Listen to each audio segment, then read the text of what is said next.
I'm legally insane. And I need everybody out there to stop what you're doing right now. You're only going to get one warning. I need you to put a diaper on. Adult size, extra large, extra absorbent. This is not a drill. I'm telling you, you get one warning because you are about to blow your balls off with a 100% chance. The odds are literally 100% guaranteed. Because I'm about to show you some very rare games. Well, at least one of them is.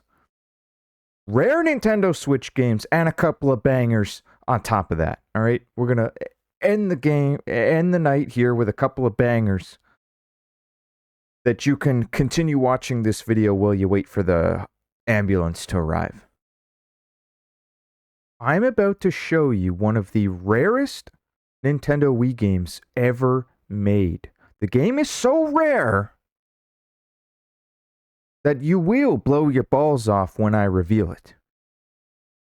And then after you've done that, while you're waiting for the ambulance to show up, I'm going to show you a couple bangers that I also picked up recently. These are all recent pickups. Like, I'm not just showing you top 10 videos here. I'm showing you games that I actually purchased with my own money. I put my money where my mouth is. Okay? I don't just talk about a game. I purchased the freaking game with my own money. And then I bring it here on the show. Because I don't buy bad games. Except for Pit Fighter for the Super Nintendo. That game sucks. Oh gosh, terrible game. And Barbie Supermodel? Oh, horrible game. Gallop and Ride for the Nintendo Wii? Oh my gosh, kill me now, please. Please! I don't want to play that game anymore. Tired of it. Well, let's just get started, because I got a whole bunch of new games here. These are all recent pickups. Let's get started. Put the diaper on. Last warning. First up, one of the rarest games ever made on the entire Nintendo Switch console that nobody knows about, at least here in the West. I think it's popular in Japan. World End Syndrome. This is a visual novel game. If you don't like visual novels, and it's in my console as we speak.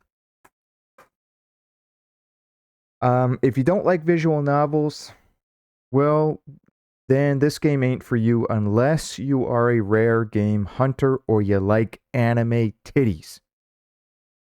But if you like anime titties, you probably like visual novel games anyway. Now, what I want to point out, this is the limited edition. And there is no ESRB version. There is no North American release. That alone should tell you that this game is rare. They didn't even bother bringing this to North America. Europe, by some miracle, got a copy. Now, the limited edition release, as far as I know, there's only one release. And it's the limited edition release. They didn't make a standard edition. The game sold so poorly, I guess, they just dropped it. They're like, yeah, let's release a limited edition, and that's it. It's a limited. There's only one version, and it's freaking limited. All right? That alone says maybe it's rare, okay? And I'm going to prove it before I even get into the game. Like, I warned you, man. Put that diaper on. I'm going to prove to you that this is actually very incredibly rare. Now, I bought my copy way back in August. I knew it was rare back then. But I think it's getting a lot rarer already. Just want to show you once again, I paid for this with my own money way back on October 23rd, 2024. I paid 64 British pounds plus shipping. I think it came to like 125 Canadian dollars, something like that, which was incredibly expensive for a Switch game. You have to understand, I paid top dollar. I didn't really get that much of a deal. I paid market value. This was not a steal of a deal. I paid whatever the going rate was. So it's always been very expensive. And here are recent sold listings. One as of a couple days ago, 240 Canadian dollars. So it's doubled in price in that very short period of time. What's it been, like 6 months? And it's doubled in price, although I guess it does heavily fluctuate. So you might be thinking, well, look, this guy down here only paid $100. Like if you were Canadian, he was charging $60 shipping. And most of these do come from the UK. So you're probably going to be paying a lot of money for shipping if you're American as well. Okay, so if a Canadian's paying $50, you're probably paying the equivalent in US dollars. But this was an auction. It had one bid. This seller was a retard. Take notes if you want to sell your rare games. Do not auction them. The only reason you should ever auction a game, meaning that this bidder here bid whatever this moron's minimum bid was. He didn't even have anybody outbidding him because it's rare. How many people are searching for this game? You're not going to get 25 bidders, you moron. That's a pro tip for you. I'm trying to help you guys maximize the value of your collections. When it comes time, if you have to sell a game, please do not auction it unless you're desperate to get a guaranteed sale within, a couple of days. Yeah, so that one down here, yeah, this is more realistic. $200, $175, $180. Again, somebody auctioned it, $135, $150 round up. Great deal. Yeah, I mean, I would have bought these. Look at this one, brand new. I just noticed that just now. Dang. That's insane. Brand freaking new. I would have bought that. Very rare game. Not many available on the market. Now, it does come up for sale every now and then, though, as you can see another auction. So you just got to be patient with this one. But I wanted to show you that because guess what? As of right now, at the time I'm recording this, I went on ebay.com as if I were an American, and I'm looking for what's available, and there's nothing but Japanese copies. This game is so rare, I mean, you can't even get a copy right now. You have to wait. They have not. This game came out in 2019. As far as I know, the physical version probably came out at that same date because that's the release date of the North American version. I'm imagining that the physical version came out at the exact same time. And they've never reprinted it since. And see how the Japanese copies don't have the limited editions? In North America, that was the only edition. PS4 is a little bit different, though. So the game itself is a part mystery, part thriller, part horror. So there's a serious plot going on here, a serious mystery that needs to be solved. But it's also a romance. It's a part romance game, part slice of life, and part dating simulator. So if you don't like the dating simulator aspect of a lot of these waifu style, Japanese style visual novels, then this game is not for you. But if you can get past that and understand that there is a very good story, I'm talking 10 out of 10 type of storyline here, type of mystery, with a very serious, most utterly insane plot twist ending on the true ending, then this is the game for you. You're going to want this game, and I think it's gaining a cult following. It's a type of game that you either love it or you hate it, and I'll get into why that is, but even with the hate and the flaws that it has, people are learning to look past that, and when you do that, you realize that it's a hidden gem. And that's why the price is going up. It's an absolute banger of a gem, and ain't nobody know about it. Nobody knows about this game. Unless you live in Japan. If you don't live in Japan, you ain't know about this game. So the main story is the protagonist, have just moved to a small coastal town in Japan. And as you get there, you quickly end up joining the mystery club at your high school. So you got your cousin taking you around. She's showing you around the high school, and you end up joining this mystery club. And this club ends up investigating the town's urban legend. There's this urban legend, big legend. Everyone knows about it in this town. And the legend is that every 100 years, a dead person will reappear in this town. Okay, every 100 years, a dead person will reappear, but that person will not know that they died. They will have no memory of their death. And they will carry on living out their life as if they had never died, because they don't know. Maybe they died yesterday. Fell off a chair, hit your head. You died. Well, they might be the ones to come back to life. They would not know that they died. Maybe they were murdered. Maybe there's a serial killer running around. You'll find out about that. Maybe that's related. Maybe it isn't.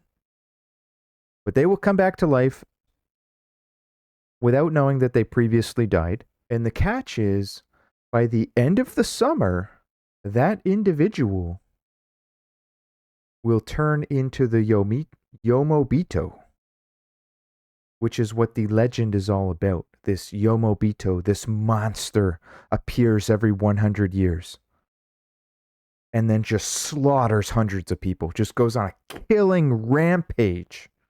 So this person that is brought back to life will eventually turn into this monster, unknown to them, and just slaughter a whole bunch of people in that town. And apparently it's happened before. And when you show up, when the protagonist shows up, it is that 100-year anniversary. Right now. It's happening right now. And this mystery club is diving into this. What's going on here? Is this an urban legend, or is this based on facts? Did this actually happen 100 years ago? Does this actually happen every 100 years?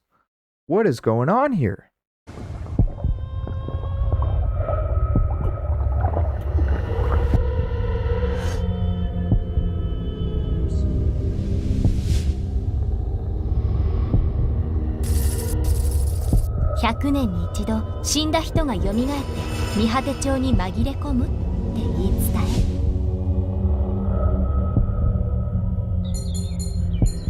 なんであんたがいるの？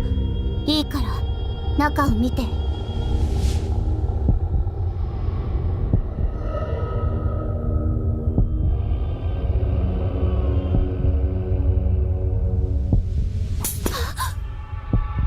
始まったのね。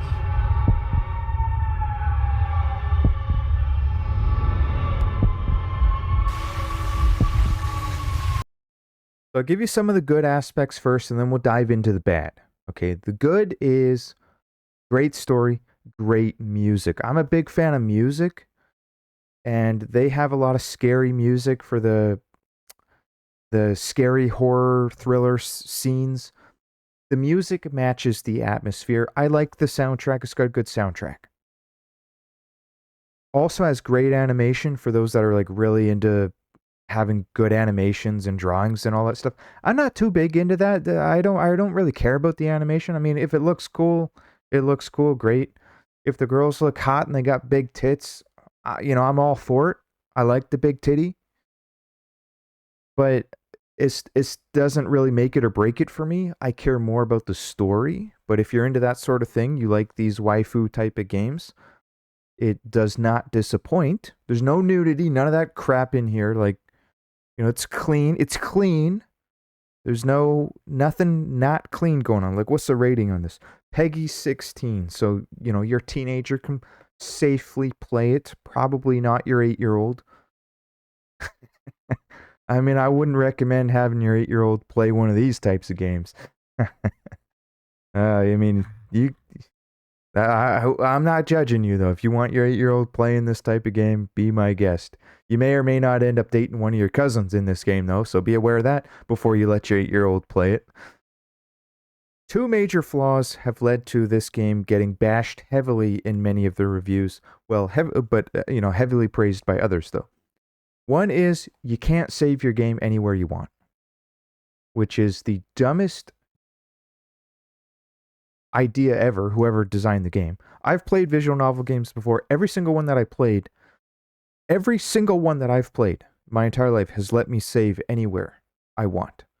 And that's annoying because you might have to wait 10 to 15 minutes between scenes to let you save the game. So that part really sucks, especially me when I play at night so that I can get sleepy and actually sleep at night. Because I like to be reading something, so I like to play visual novels at night. Well, if I'm falling asleep in my chair and I got 10 minutes left, like that's absolutely ridiculous. But anyways, other than that, the game design was terrible. You have to look up a guide because in order to complete the game, you have to follow 5 branching paths, meaning you have to replay the game 5 times after the initial playthrough, which gives you the bad ending. That's normal. That's what happens. And then you enter the real game and you have to complete the game in 5 different ways, but you would never actually know how to complete the game in 5 different ways if you didn't look up a guide. Because you have to go to very specific spots, very specific areas at very specific times of the day. And you have to basically, in each of those 5 scenarios, you're basically chasing after one very specific girl in order to get all of her storyline. And then you go start a new game, chase the next girl, follow all of her branching paths to get all of her storyline, etc. And if you don't do that, you're not really getting any story. You just have to keep doing it to unlock the real ending, which is actually unlocking the real mystery and the real story. So you have to play through the game 5 times, knowing exactly where to go at exactly what time in order to actually unlock the rest of the game, the final chapter of the game. And if you do it, you will get a mind-blowing ending. I'm just telling you right now, don't even waste your time unless you have a guide in front of you. And that's the part that sucked. How many people did not know or even have a guide available when the game first came out? Next up, got Death Wish Enforcers. This game certainly has potential to be rare, but I think it has a couple of flaws that would ensure the game is never quite that sought after. But what this is, it's a 90s style arcade run and gun 16-bit Super Nintendo style parody of Sunset Riders for the Super Nintendo. Death Wish Enforcers ups the ante, and instead of it being a 2-player run and gun like Sunset Riders Super Nintendo, it is actually 4 players, so you can go even further, and there are additional characters on top of that. I played the game 2 and 3 player. I found that 2 player is the best way to play it. Once you hit 3 or 4 players, I just felt like there's too much going on. There's too many bullets on the screen, too many people on the screen. Sure, I'm sure it would be fun, but the other catch is, guaranteed 2 out of the 4 people are going to suck. Yeah, it's easy pick up and play controls. Walk, shoot, jump, slide, which is your dodge. Very simplistic. A baby can pick it up and play, but a baby can't pick it up and play good. So 2 of the 4 people that you're playing with are going to suck. In our case, 1 of the 3 sucked. Okay? She gave it her best, though. She tried her best. She tried her best. But that's going to be the normal experience for the average player. And in that scenario, the 2 people that die, they're going to die way quicker than the other 1 or 2 players. And they're just going to be sitting there waiting 15, 20 minutes for everyone else to die. Like that's not fun. So don't do 3 to 4 player. Just skip right to 2 player and you're going to have a good time. And I knew right away, within the first 3 minutes, I knew it was a good game. I had a very strong desire to pick up a gun. 6 bullets in the chamber. I pointed the gun at my balls. 3 minutes in, I was already ready. I was ready to go. I was ready to blow them off right there. But then I held off. I said, whoa, hold on, wait a minute. 3 minutes in, I said, whoa, hold on here. Let's rewind. Don't pull that trigger. Because then I started having flashbacks to Sunset Riders for the Super Nintendo. And I said, wait a minute. Now I'm getting a strong desire to play Sunset Riders instead of blowing my balls off. And then I wish that I had Sunset Riders. I don't have it. I don't own that one. I need to buy it. And now I have a strong desire to purchase it. And the price has gone up on top of that. The game friggin' expensive as hell. Sunset Riders ain't cheap. I only need a loose copy. Who's got $150 to lend me? Greg, I should have bought this one a long time ago. I would have rather paid $50. This USD over here in 2019. That was a good time to buy. Dang, man. What's it going for today? About 100 US. Plus taxes, shipping. I'm going to be paying 150 at least. This guy down here paid 170. This is Canadian dollars. 200 Canadian dollars down here. Frig, man. February 14th, $200. Good condition, though, eh? Dang. Frig, I would have bought that. Who bought this one? Oh, look at that label. See, that's a good label. Dang, man. Konami game. Yeah, did I mention that? Konami made Sunset Riders. So, anyways, the point being, this is a clone of Sunset Riders, but it's based in the 60s and 70s. So, it's got a whole new theme. It's not a Western theme anymore. I have to take my shades off, but here's the special edition on Steam. I think it has some mild differences to the Switch version, so just be aware of that. I don't think they're quite the same. Here's some reviews here. This is a can't miss game, and one of fans of classic games and classic movies alike should definitely check out. Yeah, they're doing that because there's a lot of classic movie references. You go on like movie sets and stuff throughout the game.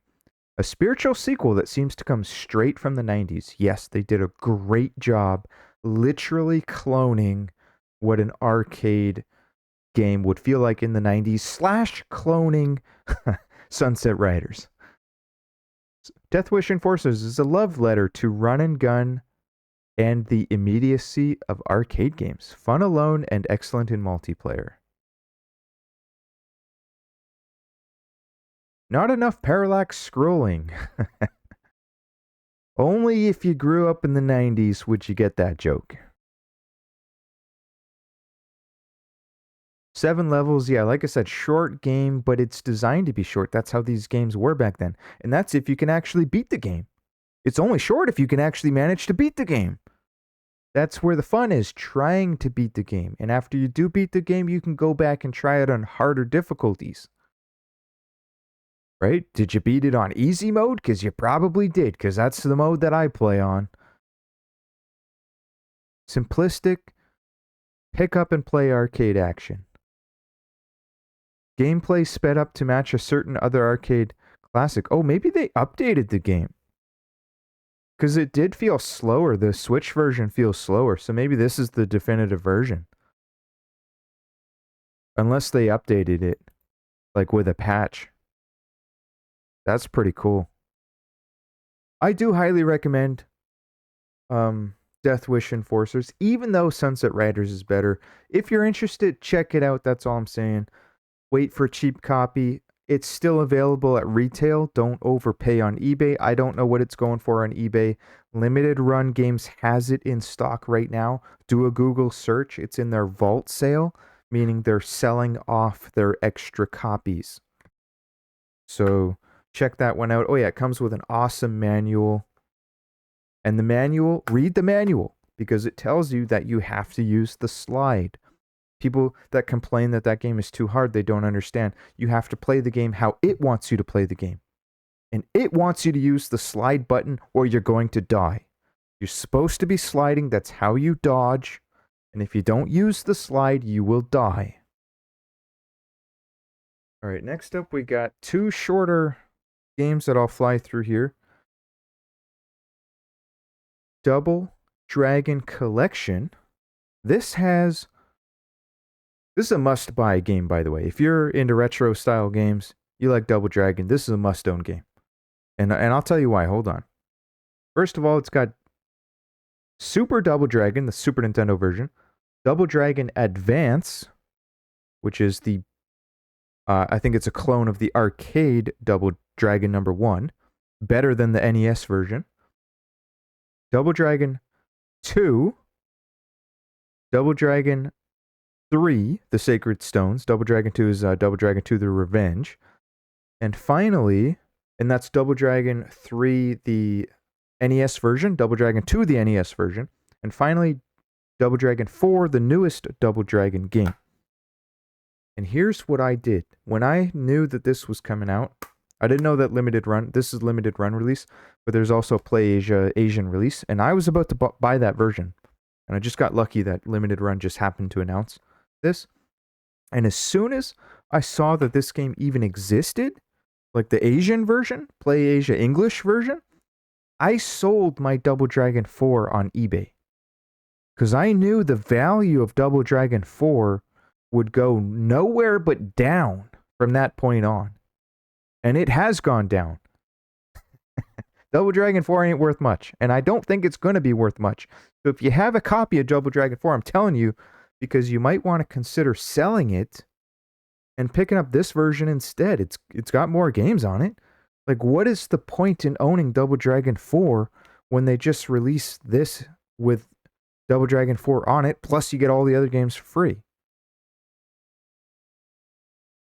So that's what I did, and Double Dragon 4 is holy hell if you haven't played it. Very underrated. Like, it's not like it gets bashed or anything. Everyone knows it's a good game. It gets bashed for being too short, but it was always a cheap game. Like, digitally, it's always been cheap. So really, I don't care about, like, the game being short. I just care if the game's good, and it's freaking amazing. Okay, they based it on Double Dragon 2 sprites, so like the engine of Double Dragon 2, and the manual actually tells you that they did that. There's a freaking good manual in here. Did I show you the manual? Manual, like, you get your money's worth. I like having a manual that's actually good. Whole bunch of factoids in here. And one of them was on Double Dragon 4. It's near the back. Here's Double Dragon 4. Okay, here it is. This game was released as recently as 2017, but is heavily inspired by Double Dragon 2: The Revenge. From the end of the 80s, so the NES version. The reason for choosing the second game as the template in that Double Dragon is that Double Dragon 2 had the same visual style in both Japan and in the West. So that's why they chose this very particular visual style. So I thought that was really interesting. And why I think this is the best Double Dragon game now is because, one, I like NES style Double Dragon games over Super Double Dragon. Yes, I prefer the more simplistic NES games. But two, because there's 4 buttons on the Nintendo Switch controller, they're no longer limited to 2 buttons. So there is a ton of moves that you can do. And also they made the spin kick easier to do. You don't have to push A and B anymore, which I can never do. You have to push them simultaneously, and for whatever reason, I guess my thumbs just don't push them both. So I have a hard time doing that kick. I could do it when I was younger, just about every time, but I can't do it anymore. And they changed it. You have a jump button, and so you just hit jump and then hit kick twice, I think, and then you do the spin kick. You might even only hit it once, I don't remember. But yeah, you have 2 buttons now. You don't have to hit anything simultaneously. Tons and tons of moves. A mind-blowing amount of moves with a very small amount of buttons. So I'm a huge fan of this one. It will not be rare, but it is a banger that you should consider picking up if you're a beat-em-up fan. And speaking of NES games, I also have Snow Bros. Nick and Tom Special Edition. And I thought this would be fitting because they just announced Snow Bros. number 2. You can get the demo right now on Steam, I do believe. You can download the demo. I don't know when the release date is. This copy is still sealed. I am going to open it live right here on camera. But before I do that, I want to let you know that this is, number one, an arcade game. This is a remake of the OG, very first Snow Brothers arcade game, with a whole bunch of added features. I would not have bought this if it was just a standard remake. They added a whole bunch of new content, which made it worth the money, in my opinion. Snow Brothers is a very simplistic arcade game similar to Bubble Bobble. It's most often compared to Bubble Bobble. In Bubble Bobble, you shoot bubbles and turn enemies into bubbles and then kill them. In Snow Brothers, you throw snowballs at them, turn them into a giant snowball, and then you push that enemy down to rolling down the level, and any enemies that they hit on their way down, they will kill. And it's 2-player co-op, and that's where the game shines. Well, I've also got the OG Capcom produced Snow Brothers for the NES. I bought this a long time ago when it was cheap. It ain't cheap anymore, buddy. Actually, when I bought it, it was expensive. I've talked about this game before. When I first wanted to buy this, it was $25. And back then, I didn't realize that the price of these retro games just keeps on going up. I didn't know how that they go up so quickly either. I hadn't quite experienced that one yet. Anyways, it doesn't even show on here, but I vividly remember I could have got this for $25 on eBay, Canadian. And then it shot up to 50 Canadian dollars. And then I said, okay, I'll pay 25. I'll pay 25. Please. I'm begging you. I'm begging you. And of course, it never came back down to 25. And then it went up to 75. And I said, oh, please. Please. That was probably like 50 Canadian. Probably around this time. Yeah. 09, 2010. Yeah. Oh, please. Please. I'm begging you. I'm begging you. I'll pay 50. I'll pay 50. Please. And of course, it never came back down to 50. And then probably in 2016 or 2015 even, ended up paying like $200 for it, 300 even. I don't remember. I think it was around 200. I'm thinking 2015, 2016. 200 Canadian dollars. This is US dollars on this chart. So currently trades at about 350. So it's not a cheap game. Even after the release of all these Snow Bros remakes, it is holding its value quite well because it's a good game. And Snow Brothers on the NES is rare. I didn't know anybody that had it back in the day except for one kid, and I never saw it in the rental stores. Well, Snow Bros Special Edition has 30 new levels, and I don't care about the new levels. That's not why I got it. I got it because they added playable monsters. Includes DLC Monster Challenge as well, so it's got the DLC on it. But where is it? Includes, contains 50 levels from the original plus 30 new levels. Ability to play alone or with a friend. And yeah, includes Monster Challenge DLC where you can play as the monsters. And there's like a whole bunch of monsters, 20, 30 monsters you can play as. And they all have their own unique special ability. So I thought that alone said I gotta buy this game. I'm gonna open it live to see if there's a manual inside. If I can get it open. Sometimes you can get it open without having a pen or any device. And sometimes you can't. I think I got lucky here. If you guys think that I keep all my games sealed, I don't. And some of you also understand the pain of opening a sealed game. If you're a real collector, you also understand opening games really sucks.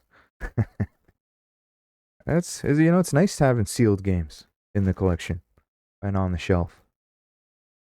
But I ain't buying this digitally. I don't care if it's $5 digital or not. I don't care. I want to play this game and I want to beat the game. I could never beat the game as a kid. I got really far though.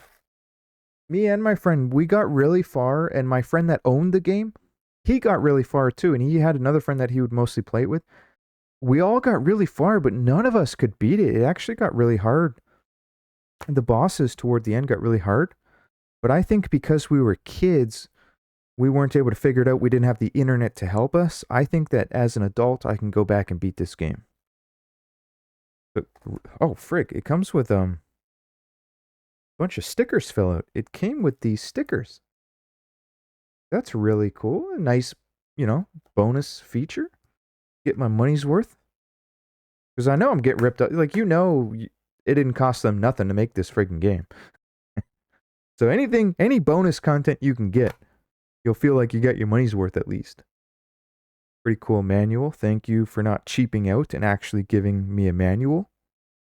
Oh, it might even have a list of the monsters in here. In-game items, techniques, so it's got tips and tricks, enemy characters, bosses. Now, I think, probably just about every enemy is playable. Because there are a lot of playable monsters. Techniques? Yeah, they're giving you tips. Oh, bounce snowball up. Jump when you are under a snowball to bounce it up a ledge of ledge or stairs. That's it. I don't think you could do that in the NES version. That's pretty neat. If they added that, that's freaking amazing. Oh, here's all the enemy characters. Yeah, you can be these guys. I'm telling you. You can unlock every single one. Is there a princess in here? I saw somebody beat it as a princess. No, she's not in here, but that must be the princess that you save at the end. You unlock her and you can be her. You can be this little rolly guy. This guy. His specialty is rolling. There's another guy with a spiky back you can be. Oh man, that's incredible. Oh, here's the bosses. I remember fighting all of these bosses. And I'll show you the really hard one. Oh, I remember this bird guy. He was pretty tough. Fun to fight, though. I don't know how far I got, but this boss might look familiar. That's level floor 50, so that means that would be the final boss. So I might have made it as far as the final boss. And because they added 30 levels, that would likely mean that every enemy after that is... every boss afterwards is brand new. Check Snow Brothers out. Snow Brothers 2 is coming out soon, guys. Check that one out as well.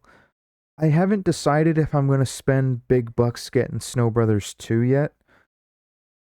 But if you really enjoy Snow Brothers 1 and you have a buddy to play with, wife, sister, maybe your kids, this might be a really good game for your kids to play. Like, brothers or sisters can play together and bond together. Very good bonding game. It's not competitive.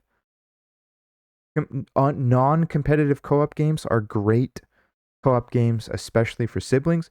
Snow Brothers 2 is actually 4 players, so that's one of the biggest advantages to that. But I like this one because I want to play the old levels. I don't want new levels. I don't want Snow Brothers 2, at least not yet. I want this one. And I want it to be a remake of this one, but with new stuff, because this is a game that I love.